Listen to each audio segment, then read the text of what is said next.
Lo ngumdaniso omtsha-kraca othe waqulunqwa ngokusesikweni ngubhuti Mnoneleli wakwaNodyongolo eBhofolo kweli phondo leMpuma Kapa.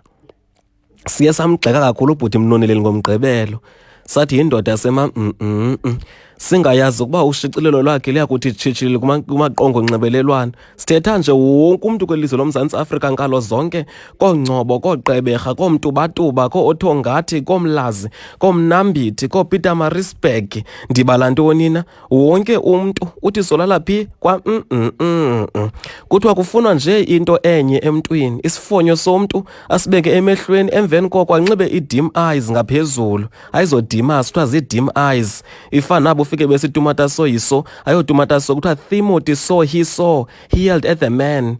Ayo-secret socks, yi-discreet socks. Ayo-true bob, it's true as bob.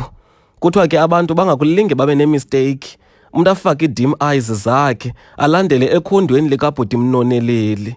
Neentatheli zela lapha e-CNBC oko belandele khona kabhuti Mnoneleli zingawuvala umlomo sithi bhuti Mnoneleli, sicela nawe uthi sibhale apha kulo mqulu wamaphepha sifakwe nathi sibe yinxalenye kwezoncwadi zobomi.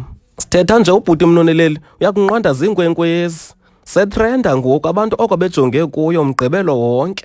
Kuthiwa iSouth Africa kulo nyaka izawukherwa nguye. Abantu baseBhofolo besingacingeli mhlawumbi bangaze kuphume into eBhofolo, besiyidelela iBhofolo sithi sizibonele safika sabona ubhuti Mnoneleli ukuba he is not here to play with anyone.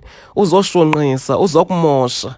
Kwiindaba ze-CNBC kuChannel 841, elam igama ndinguZizile, ndizalwa katata uSibhukubhuku. Ndikumaphondo olithoba eli lizwe loMzantsi Afrika ndizokujonga ukuba abantu bathabathile na inxaxheba kulo mdaniso omtsha kabhuti Mnoneleli othi solala kwa